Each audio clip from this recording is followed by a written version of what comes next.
ನೋಡಿದಾಗ ಏನು ಅನ್ಸುತ್ತೆ sir? Madam is A senior journalist. ಅವರು ಚಪ್ಪಲಿಯಲ್ಲೇ ಹೊಡೆಯೋಕ್ಕೆ ಹೇಳಿ. Is A common person, not MLA. ಚಪ್ಪಲಿಯಲ್ಲಿ ಹೊಡಿಬೇಕು.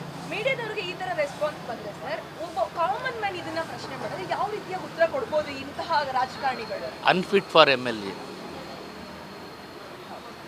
ತಮ್ಮ ಹೆಸರು ಸರ್? ನಾಯ್ಡು ಅಂತ ಮೇಡಮ್. ಸರ್ ನಿಮ್ಗೆ ಏನು ಅನ್ಸುತ್ತೆ ಸರ್ ಇಂಥದ್ದೊಂದು ಐಡಿಯಾ ಇಲ್ಲ ಮೇಡಮ್. ಬಟ್ ರಾಧಾ ಮ್ಯಾಮ್ ಸುಮ್ಮನೆ ಬಿಡಲ್ವಲ್ಲ. ಪ್ರಶ್ನೆ ಮಾಡಿದ್ರು, ಅದಕ್ಕೆ ಪ್ರಶ್ನೆ ಮಾಡಿದಾಗಲೇ ಈ ತರ ಉತ್ತರ ಕೊಟ್ಟಿದ್ದು. ಹೇರಿಕೆ ಮಾಡ್ಕೊಳಕ್ ನೀನೇ ಬಾರಮ್ಮ ಇದೇ ಹಾಸ್ಪಿಟ್ಲಿಗೆ, ಈ ರೀತಿಯ ಉತ್ತರ ಕೊಟ್ಟಿದ್ದಾರೆ. ಮೀಡಿಯಾದಲ್ಲೇ ಉತ್ತರ ಕೊಡೋಕ್ಕೆ ಕೇಳಬೇಕು ಅವ್ರಿಗೆ. ಇಸ್ ಎ ಸೀನಿಯರ್, ಹಂಗೆ ಹೇಳ್ಬಾರ್ದು ರಾಧಾ ಮ್ಯಾಮ್ಗೆ. ಸೀನಿಯರ್ ಅಂತಲ್ಲ sir, as A common man ಇದನ್ನ ಪ್ರಶ್ನೆ ಮಾಡಿದ್ರು ಈ ತರ ಉತ್ತರ ಕೊಡೋವಂಥದ್ದಲ್ಲ. MLA ಆಗಿ ಆತನಿಗೆ ಜವಾಬ್ದಾರಿ ಇದೆ, ಹೌದು, ಅದನ್ನ ಅವನು ನಿಭಾಯಿಸಬೇಕು. ಅದಕ್ಕೆ ಈ ರೀತಿಯಾಗಿ ಉತ್ತರ ಒಬ್ಬ ಮೀಡಿಯಾ ಪರ್ಸನ್ಗೆ ಕೊಡ್ತಾರೆ ಅಂತಂದ್ರೆ ನೆಕ್ಸ್ಟ್ ಇನ್ನು ಯಾರಿಗಾದ್ರೂ ಇದೇ ಉತ್ತರ ಅಲ್ವಾ ಅವ್ರು ಕೊಡೋದು? ಕಾಮನ್ ಪರ್ಸನ್ಗೆ ಅದೇ ಕೊಡ್ತಾರೆ ಅವರು. ಒಬ್ಬ ಮೀಡಿಯಾ ಪರ್ಸನ್, ಅದು ಸೀನಿಯರ್ ಜರ್ನಲಿಸ್ಟು ಪ್ರಶ್ನೆ ಮಾಡ್ತಾರೆ. MLA ಆಗಿ ಸರ್ ಒಂದು ಹಾಸ್ಪಿಟ್ಲ್ ಮಾಡಿಕೊಡಿ, ಹೆರಿಗೆ ಹಾಸ್ಪಿಟ್ಲ್ ಬೇಕು ಸರ್ ಆದ್ರೆ ಆತ ಒಬ್ಬ MLA ಆಗಿ ಉತ್ತರ ಏನ್ ಕೊಟ್ಟರು ಅಂದ್ರೆ ನಿಮ್ ಹೆರಿಗೆಗೆ ಇಲ್ಲೇ ಬಾರಮ್ಮ ಅನ್ನೋ ಒಂದು ಉತ್ತರ ಕೊಡ್ತಾರೆ. ಒಬ್ಬ ಲೇಡಿಗದು ಒಂದ್ ರೀತಿಯಲ್ಲಿ ಇದು ಒಬ್ಬ ಜರ್ನಲಿಸ್ಟ್ ಅಲ್ಲ, ಒಂದು ಮಹಿಳಾ ಏನು ಸಮಾಜಕ್ಕೆ ಒಂದ್ ರೀತಿಯಲ್ಲಿ ಅವಮಾನ ಈ ತರ ಮಾತಾಡಿದ್ದು. ಇದ್ರ ಬಗ್ಗೆ ನಿಮ್ಗೆ ಏನ್ ಅನ್ಸುತ್ತೆ? ಒಬ್ಬ ವೋಟರ್ ಆಗಿ ನೀವೇನ್ ಹೇಳ್ತೀರಾ? ತಪ್ಪು, ಅದು ಮಾತಾಡಿದ್ದು ತಪ್ಪು ಅಂತ ನನ್ನ ಅಭಿಪ್ರಾಯ. ತಪ್ಪು ಮಾತಾಡಿದ್ದು. ಅದ್ರಲ್ಲಿ ಒಬ್ಬ MLA ಆಗಿ ಆಮೇಲೆ ಅದೇ ಹೌದು ಹೌದು ತಪ್ಪಾಯ್ತು, ತಪ್ಪು ಮಾತಾಡಿದ್ದು.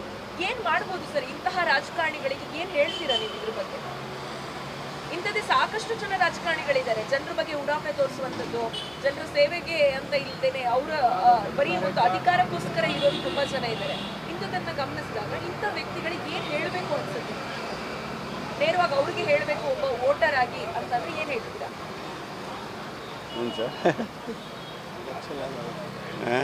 ಅಲ್ಲ, ನಿಮ್ಗೆ ನೀವು ಒಬ್ಬ ಮತದಾರರು, ನೀವು ಓಟ್ ಹಾಕಿರ್ತೀರಾ, ಆ ಕಾರಣಕ್ಕೆ ಹೇಳ್ತಾ ಇದ್ದೀವಿ. ನೀವು ಒಬ್ರು ಮತದಾರರಾಗಿ ಏನ್ ಹೇಳ್ತೀರಾ ಅವ್ರಿಗೆ ಅಂತ ಅಷ್ಟೇ. ಇಂತಹ MLAಗಳಿಗೆ ಅಥವಾ ಇಂತಹ ರಾಜಕಾರಣಿಗಳಿಗೆ ಹೋಗ್ಲಿ ತಪ್ಪು ಅನ್ಸುತ್ತೆ ಅವ್ರು ಈ ತರ? ಹೌದು, ತಪ್ಪೇ ಮಾತು. ಹೌದು ಹೌದು. ಆಸ್ ಎ ಕಾಮನ್ ಮ್ಯಾನ್ ಆಗಿ ಪ್ರಶ್ನೆ ಮಾಡಿದ್ರು ಇದೇ ರೀತಿ ಉತ್ತರ ಬರುತ್ತೆ ಅಲ್ವಾ? ಹೌದು. ಸರ್ ನಿಮ್ಗೆ ಏನ್ ಅನ್ಸುತ್ತೆ? ತಪ್ಪೇ ನಮ್ಗೆ ಗೊತ್ತಿರೋದಷ್ಟೇ. ಅಷ್ಟೇ ಒಬ್ಬ ಮತದಾರರಾಗಿ ನೀವು ಏನ್ ಹೇಳ್ತೀರಾ ಸರ್ ಇಂಥ ರಾಜಕಾರಣಿಗಳು? ಇಲ್ಲ, ತಪ್ಪು ಯಾರಾಗಿದ್ರು ಹಂಗೆ ಮಾತಾಡಕ್ಕೆ ಹೋಗಬಾರ್ದು. ಒಬ್ಬ ರಾಜಕಾರಣಿ, ಒಬ್ಬ ಕಾಮನ್ ಮ್ಯಾನ್, ಈಗ ಜರ್ನಲಿಸ್ಟ್ ಎಲ್ಲ ಬಿಡಿ ಸರ್, ಒಬ್ಬ ಕಾಮನ್ ಮ್ಯಾನ್ಗೂ ಈ ರೀತಿ ಉತ್ತರ ಕೊಡೋದು ಸರಿನಾ? ನೋಡಿ, ಯಾರೇ ಒಬ್ಬರು ಪತ್ರಕರ್ತರು ಯಾರೋ ಒಂದು ಪ್ರಶ್ನೆ ಕೇಳಿದಾಗ ಆ ಪ್ರಶ್ನೆನ ಅವ್ರ ಕೈಲಾಗಿದ್ದು ಆದರೆ ಮಾಡಬೇಕು, ಇಲ್ಲ ಅಂದರೆ ನಮಗೆ ಗೊತ್ತಿಲ್ಲ ಅನ್ಬೇಕು. ಅದು ಬಿಟ್ಬಿಟ್ಟು ನೀವೇ ಮಾಡ್ಕೊ ಹೋಗಿ ಅಥವಾ ನೀವೇ ಇದು ಮಾಡ್ಕೊಳ್ಳಿ ಅನ್ನೋದು ಯಾವುದೇ ಕಾರಣಕ್ಕೂ ಸರಿಯಲ್ಲ. ಅದು ನಾನು ಅದನ್ನು ಖಂಡಿಸ್ತೀನಿ. ಯಾಕೆ ಅಂದರೆ ಒಬ್ಬ ಪತ್ರಕರ್ತರಾಗಲಿ ಅವರು ಸಮಾಜನ ತಿದ್ದೋ ಒಂದು ವ್ಯವಸ್ಥೆ ಮಾಡ್ತಾ ಇರ್ತಾರೆ.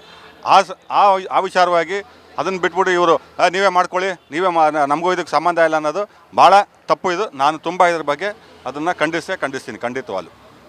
ಸರ್ ಒಬ್ಬ ಅಂದರೆ ಮತದಾರರಾಗಿ ಇಂತಹ ರಾಜಕಾರಣಿಗಳಿಗೆ ಏನು ಹೇಳ್ತೀರಾ ಸರ್? ಇದು ನೋಡಿಮ್ಮ, ಇದು ಈ ಥರ ಮಾತಾಡೋದು ಭಾಳ ತಪ್ಪಾಗ್ತದೆ.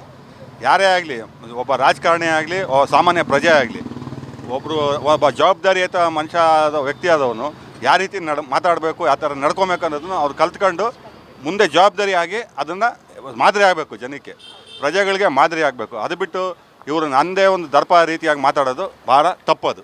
ಆ ವಿಚಾರವಾಗಿ ತುಂಬ ತಪ್ಪಿದೆ ಅದರಲ್ಲಿ. ನನ್ನ ಹೆಸರು ವೆಂಕಟರಾಜು ಅಂತ ಮೇಡಮ್. ಏನು ಗೊತ್ತಾಗೋದಿಲ್ಲ. ಇವರು ಹೆರಿಗೆ ಹಾಸ್ಪಿಟ್ಲು ಒಂದು ಮಾಡಿಕೊಡಿ ಅನ್ನೋದಕ್ಕೆ ನೀವು ಅದನ್ನು ಉತ್ತರ ಯಾವ ಥರ ಕೊಡಬೇಕು ಅನ್ನೋದು ಒಂದು ಇದಿಲ್ಲ ಅಂದರೆ ನೀವು ಯಾವ ಥರ ಯಾಕ್ರಿ MLA ಆಗ್ತೀರಾ ನೀವು? ನೀವು ಅದಕ್ಕೆಲ್ಲ ನಿಮಗೆ ಘನತೆ ಇಲ್ಲ. ನಿಮಗೆ ಒಂದು ಜನಗಳಿಗೆ ಸ್ಪಂದಿಸೋಕ್ಕೆ ಅದನ್ನು ಕೆಲಸ ಮಾಡಬೇಕು ನೀವು. ಒಂದು ಹೆರಿಗೆ ಹಾಸ್ಪಿಟ್ಲ್ ಮಾಡೋದ್ರಿಂದ ಏನು ಜನಗಳಿಗೆ ಎಷ್ಟೋ ಒಂದು ಒಳ್ಳೇದಾಗತ್ತೆ ಗೊತ್ತಾ? ಎಷ್ಟೋ ದೂರ ಇರುತ್ತೆ, ದೂರದಿಂದ ಬರ್ತಾರೆ. ಹಳ್ಳಿಗಳು ಇದು ಬರ್ತಾರೆ. ಎಲ್ಲರಿಗೂ ಒಂದು ಒಳ್ಳೇದಾಗೋದು ಮಾಡಬೇಕು. ನೀವು ಒಂದು ಕೈ ನಿಮ್ಮನ್ನೇನಕ್ಕೆ ಆಯ್ಕೆ ಮಾಡಿರೋದು ಏನಕ್ಕೆ? ನಿಮ್ಮನ್ನ ಆಯ್ಕೆ ಮಾಡಿರೋದು ಏನಕ್ಕೆ ಅದನ್ನ ಹೇಳಿ. ಒಂದು ಉತ್ತರ ಕೊಡಬೇಕಂದ್ರೆ ಏನು ಉತ್ತರ ಕೊಡಬೇಕು? ಜನಗಳು ಯಾವ ಥರ ಸ್ಪಂದಿಸಬೇಕು ಅಂತ ಗೊತ್ತಿಲ್ಲ ಅಂದರೆ ಏನಕ್ಕೆ ಮೇಲೆ ಆಗ್ತೀರಾ ನೀವು? ಇಂಥ ರಾಜಕಾರಣಿಗಳು ನಮ್ಮ ಮಧ್ಯದಲ್ಲಿ ಸಾಕಷ್ಟು ಜನ ಇದ್ದಾರೆ. ಇದನ್ನ ನೋಡಿದಾಗ ನಿಮ್ಗೆ ಏನು ಅನಿಸುತ್ತೆ? ಇಂಥ ಸಿಚುವೇಶನ್ ಕೇಳಿದಾಗ ಏನು ಅನಿಸುತ್ತೆ? ನಾನು ಲೋಕೇಶ್ ಅಂತ ಮಲ್ಲೇಶ್ವರ ನಿವಾಸಿ. ನನಗೆ ಇವಾಗ 65 ವರ್ಷ. ನಾನು ಹೇಳಬೇಕು ಅಂದರೆ ಅವರು ಹೆಣ್ಮಕ್ಳು ತಾಯಿಗೆ ಸಮಾನ.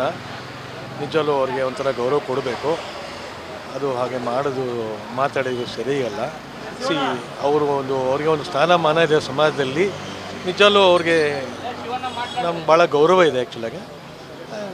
ಅದು ಆ ಥರ ಮಾತಾಡಬಾರ್ದಾಗಿತ್ತು. ಏನೋ ಅದಕ್ಕೆ ಯಾಕೆ ಹಂಗೆ ಮಾತಾಡಿದ್ರು ಗೊತ್ತಿಲ್ಲ. ದಯವಿಟ್ಟು ಅವ್ರಿಗೆ ಆ ಥರ ಮಾತಾಡಬಾರ್ದು. ಒಬ್ಬ ರಾಜಕಾರಣಿ ಅಂತಂದ್ರೆ ಜನರ ಸೇವೆಗೆ ಅವರು ಅಧಿಕಾರದಲ್ಲಿ ಇರ್ತಾರೆ, ಆದ್ರೆ ಅವರ ಆ ಸ್ಥಾನಮಾನನ ಅವಮಾನಿಸುವಂತ ಕೆಲಸ ಅಥವಾ ಅಧಿಕಾರ ದರ್ಪ ತೋರಿಸುವಂತ ಕೆಲಸ ಮಾಡಿದಾಗ ಇದು ಖಂಡಿತವಾಗ್ಲೂ ಅಧಿಕಾರ ದರ್ಪನೇ.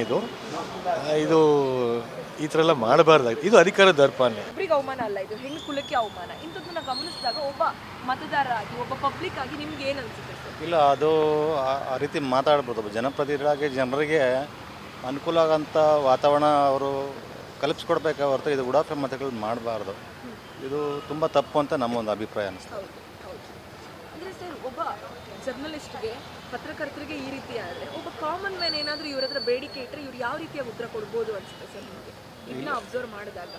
ಹೌದು, ಇದು ತುಂಬ ಅಫೆನ್ಸ್ ಅನಿಸ್ತಾ ಇದೆ ನಮಗೆ. ಅದು ಒಬ್ಬ MLA ಆಗಿ ಈ ರೀತಿ ಮಾಡಬಾರ್ದು. ಅವರು ತುಂಬ ಅನುಭವ ಇರೋಂಥ ವ್ಯಕ್ತಿ. ಅವರು ಅಂಥವ್ರ ಬಾಯಲ್ಲಿ ಈ ರೀತಿ ಬರಬಾರ್ದು. ಇನ್ನು ಪತ್ರಕರ್ತರಿಗೆ ಈ ರೀತಿ ಮಾತಾಡಬೇಕಾದ್ರೆ ಸಾಮಾನ್ಯರಿಗೂ ಕೂಡ ಯಾವ ರೀತಿ ಉತ್ತರಿಸಬಹುದು? ಅದು ತುಂಬ ಅಪರಾಧ ಅಂತ ನಮಗೆ ಅಂತ ಕೇಳ್ತಾರೆ. ಆಗ ನೀನೇ ಹೇರಿಗೆ ಮಾಡಿಸ್ಕೊಳಮ್ಮ ಬಾ ಅಂತ ಉತ್ತರ ಕೊಡ್ತಾನೆ ಒಬ್ಬ MLA ಪಬ್ಲಿಕ್ಕಲ್ಲಿ. ಅಂದರೆ ಒಬ್ಬ ಮಹಿಳೆ ಪತ್ರಕರ್ತೆ ಅನ್ನೋದಕ್ಕಿಂತ ಒಬ್ಬ ಮಹಿಳೆಗೆ ಈ ರೀತಿ ಉತ್ತರ ಕೊಡೋದು ಒಂದು ಹೆಣ್ಣು ಸಮಾಜಕ್ಕೆ ಅವಮಾನ ಮಾಡಿದಾಗ ಒಬ್ಬ ರಾಜಕಾರಣಿ ಈ ರೀತಿ ಉತ್ತರ ಕೊಡೋದು ಸರಿ ಅನ್ಸುತ್ತೆ ಮೇಡಮ್ ನಿಮಗೆ? ಒಂದು ಹೆರಿಗೆ ಆಸ್ಪತ್ರೆ ಕೇಳಿದಾಗ ಹೆರಿಗೆ ನೀನೇ ಮಾಡಿಸ್ಕೋ ಬಾ ಅಂತ ಹೇಳೋದು ಎಷ್ಟು ಮಟ್ಟಿಗೆ ಸರಿ? ತಪ್ಪನ್ಸುತ್ತೆ. ಇಂಥ ರಾಜಕಾರಣಿಗಳನ್ನು ನೋಡಿದಾಗ ನಿಮಗೆ ಏನು ಹೇಳ್ಬೇಕನ್ಸುತ್ತೆ ಇಂಥ ರಾಜಕಾರಣಿಗಳಿಗೆ? ಆ ಥರ ಮಾತಾಡಬಾರ್ದಿತ್ತು ಅಂತ ಅನ್ಸುತ್ತೆ ಅಷ್ಟೇ. ಚೇಂಜ್ ಮಾಡ್ಕೋಬೇಕು ಅವರು ಅಂತ ಅಂದ್ಕೊಳ್ತೀವಿ ಅಷ್ಟೇ. ಅದಕ್ಕಿಂತ ಜಾಸ್ತಿ ಅವಮಾನಿಸೋದು ಪಬ್ಲಿಕಲ್ಲಿ ಸರಿನಾ? ಅವಮಾನ ಅನ್ನೋದಕ್ಕಿಂತ ಆ ಸಿಚುವೇಶನ್ ನೋಡಬೇಕಿತ್ತು. ಅವರು ನೋಡಿಬಿಟ್ಟು ಹೇಳ್ಬೋದಿತ್ತು, ಬೇರೆ ಥರ ಹೇಳ್ಬೋದಿತ್ತು, ಏನಾದರೂ ಬೇರೆ ಹೇಳ್ಬೋದಿತ್ತು. ನೀವೇ ಮಾಡ್ಕೋಬೇಕು ಅಂತ ಹೇಳಿದ ತಪ್ಪು ಅಲ್ಲ. ಅದು ಬಿಟ್ಟು ಬೇರೆ ಏನಾದರೂ ಹೇಳ್ಬೋದಿತ್ತು. ಅಟ್ಲೀಸ್ಟ್ ಮಾಡ್ತೀವಿ ಏನಾದರೂ, ಅದಕ್ಕೇನು ಬೇರೆ ಸಿಚುವೇಶನ್ ಇದೆ, ನಮಗೂ ಆ ಥರದ್ದು ಕೇಳಲಿಕ್ಕೆ ಟೈಮ್ ಬೇಕು, ಹೇಳಲಿಕ್ಕೆ ಟೈಮ್, ಆ ಥರ ಹೇಳ್ಬೋದಿತ್ತೇನೋ. ಈ ಥರ ಹೇಳಿ ತಪ್ಪು ಅನ್ಸುತ್ತೆ. ಮಾಡಿಸ್ಕೋ ಬಾ ಇಲ್ಲಿ ಅನ್ನೋದು ನಾವು ಪಬ್ಲಿಕ್ಕಲ್ಲಿ ಈ ಥರ ಉತ್ತರ ಕೊಡ್ತಾರೆ ಮೇಡಮ್. ಒಬ್ಬ ಪತ್ರಕರ್ತೆಗೆ ಅನ್ನೋದಕ್ಕಿಂತ ಒಂದು ಹೆಣ್ಣಿಗೆ ಈ ರೀತಿ ಉತ್ತರ ಕೊಡೋದು ಪಬ್ಲಿಕ್ಕಲ್ಲಿ ಎಷ್ಟು ಮಟ್ಟಿಗೆ ಸರಿ ಅನ್ನೋದು ಬರುತ್ತೆ. ಒಂದು ಹೆಣ್ಣನ್ನು ಅವಮಾನಿಸೋದು ಅಂದರೆ ಒಂದು ಹೆಣ್ಣು ಸಮಾಜನ ಅವಮಾನಿಸಿದಾಗೆ. ಇಂಥ MLAಗಳನ್ನು ಈ ಥರ ಉತ್ತರ ಕೊಡೋ MLAಗಳನ್ನು ನೋಡಿದಾಗ ಏನು ಅನ್ಸುತ್ತೆ ಮೇಡಮ್ ನಿಮಗೆ? ಅವ್ರು ಫಸ್ಟೇ ಪ್ರಿಪೇರ್ ಆಗಿರಲ್ಲ ಮಾತಾಡಲಿಕ್ಕೆ, ಯಾರು ಇದು ಮಾಡಲ್ಲ. ಅದಕ್ಕೇನೆ ಅವ್ರಿಗೆ ಮನಸ್ಸು ಬಂದಿದ್ದು ಮಾತಾಡ್ತಾರೆ. ಯಾರು ಅವ್ರ ಕಷ್ಟಕ್ಕೆ ಸ್ಪಂದಿಸಲ್ಲ ಅಷ್ಟೇ. ಹೆಣ್ಣೇ ಶತ್ರು ನೋಡಿ. ಯಾರು ಅವರೂ ಒಬ್ಬರು ಮಗ ಆಗಿ ಹುಟ್ಟಿರ್ತಾರೆ, ತಾಯಿದು ಅಕ್ಕ ತಂಗಿದಿರು ಇರ್ತಾರೆ, ತಾಯಿ ಇರ್ತಾರೆ, ಹೆಂಡತಿ ಇರ್ತಾರೆ. ಅವ್ರ ಮನೆಯಲ್ಲೂ ಇದೇ ಥರ ಆದರೆ ಅವರು ಬಿಡ್ಲಿಕ್ಕಾಗುತ್ತಾ? ಅಂದರೆ ಏನು ಮಾಡೋದು ಮೇಡಮ್? ಹೌದು ಅವರಿಗೋಸ್ಕರ ಏನಲ್ಲ ಅಲ್ವಾ? ಅವರು ಏನು ಮನೆಯಿಂದ ಏನು ದುಡ್ಡು ತಂದು ಕೊಡಲಿಕ್ಕಿಲ್ಲ. ಸಮಾಜದ ದುಡ್ಡೇ ಸಮಾಜಕ್ಕೆ ಖರ್ಚು ಮಾಡಲಿಕ್ಕೆ ಎಷ್ಟು ಯೋಚನೆ ಮಾಡ್ತಾರೆ ನೋಡಿ. ನಾವು ಸುಮ್ಮನೆ ಟ್ಯಾಕ್ಸ್ ಕಟ್ಟೋದು ಏನು ನಮ್ಗೆ ಇಂಟ್ರೆಸ್ಟ್ ಆಗ್ತಾರೆ ಸ್ವಲ್ಪ ಡಿಲೇ ಮಾಡಿದರೆ, ಆದರೆ ನಮಗೆ ಬೇಕಾಗಿರೋದೇ ನಮಗೆ ಕೊಡಲ್ವಲ್ಲ. ಅವ್ರು ಏನು ಪವರಿಗೆ ಬಂದರೆ ಅವ್ರು ಏನು ಬೇಕೋ ಅವ್ರು ಮಾಡ್ಕೊಳ್ತಾರೆ ಅಷ್ಟೇ. ಅವ್ರಿಗೆ ಗೊತ್ತು ನೆಕ್ಸ್ಟ್ ಟೈಮ್ ಅವ್ರು ಬರಲಿಕ್ಕಾಗಲ್ಲ ಅಂತ, ಅದಕ್ಕೆ ಅವ್ರು ಇರೋವಾಗ ಮಾಡ್ಕೊಳ್ತಾರೆ ಅಷ್ಟೇ. ಇದು ನಾವು ಜನಸಾಮಾನ್ಯರು ಅರ್ಥ ಮಾಡ್ಕೊಳ್ಬೇಕು. ಯಾರನ್ನ ಪವರಿಗೆ ತಂದರೂ ಬರಲಿಕ್ಕಿಂತ ಮುಂಚೆ ಎಲ್ಲ ಆಶ್ವಾಸನೆ ಕೊಡ್ತಾರೆ, ಬಂದಾದಮೇಲೆ ಅವ್ರು ನೋಡ್ಕೊಳ್ತಾರೆ ಎಲ್ಲರೂ ಸಹ ಅಷ್ಟೇ. ನೀನೇ ಹೆರಿಗೆ ಮಾಡಿಸ್ಕೋ ಬಾರಮ್ಮ ಇದೆ ಅಂತ ಉತ್ತರ ಕೊಡ್ತಾರೆ, ಅವಮಾನಿಸ್ತಾರೆ ಒಬ್ಬಳ ಮಹಿಳೆಯನ್ನ. ಇದು ಎಷ್ಟು ಮಟ್ಟಿಗೆ ಸರಿ ಅನ್ಸುತ್ತೆ ಒಬ್ಬ MLA ಈ ರೀತಿಯಾಗಿ ಮಾಡೋದು? ಆ ಥರ ಮಾಡೋದು ಸರಿ ಇಲ್ಲ. ಬಡವರು ನಾವು ಕಷ್ಟ ಅಂತ ಬರ್ತೀವಿ, ಅವರು ಹೆಲ್ಪ್ ಮಾಡಬೇಕು, ಆರೋಗ್ಯದ ನೋಡ್ಕೋಬೇಕು.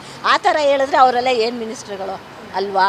ನಮ್ಮ ಕಷ್ಟ ಅಂತ ಬರ್ತದೆ. ಒಂದು ಹೆರಿಗೆ ಅಂದರೆ ನಾವೇ ಗೌರ್ಮೆಂಟ್ ಆಗಲ್ಲ ಅಂತಂದ್ರೆ ಗೌರ್ಮೆಂಟ್ ಇರೋದು ನಮಗೆ. ನಾವೇನು ಪ್ರೈವೇಟ್ಗೆಲ್ಲ ಹೋಗೋಕ್ಕಾಗಲ್ಲ, ಬಡವರು ನಾವು ಮನೆ ಕೆಲಸ ಮಾಡೋರು ಆ ಥರ ಎಲ್ಲ. ಆ ಥರ ಹೇಳೋದು ತಪ್ಪಲ್ವಮ್ಮ, ಅದು ಸರಿ ಇಲ್ಲ. ಅಲ್ಲಿನ ಜನ ಸಾಕಷ್ಟು ಸಲ ಓಟ್ ಹಾಕಿರ್ತಾರೆ, ಗೆದ್ದಿರ್ತಾರೆ, ಆದ್ರೆ ಅವ್ರು ಸೇವೆ ಮಾಡಿ ಅಂತ ಕೇಳಿದಾಗ ಯಾರು ಕೂಡ ಇವಾಗ ಏನು ಮಾಡ್ತಾರೆ, ಈ ಥರ ಮಾಡಿದ್ರೆ ಯಾರು ಓಟ್ ಹಾಕಲ್ಲ.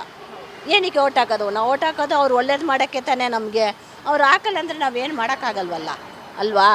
ಅದು ಅವ್ರು ಇರೋದು ನಮಗೆ ಹೆಲ್ಪ್ ಮಾಡೋಕ್ಕೆ ಇರೋದು, ನಾವು ಓಟ್ ಹಾಕೋದು ಅದಕ್ಕೆ.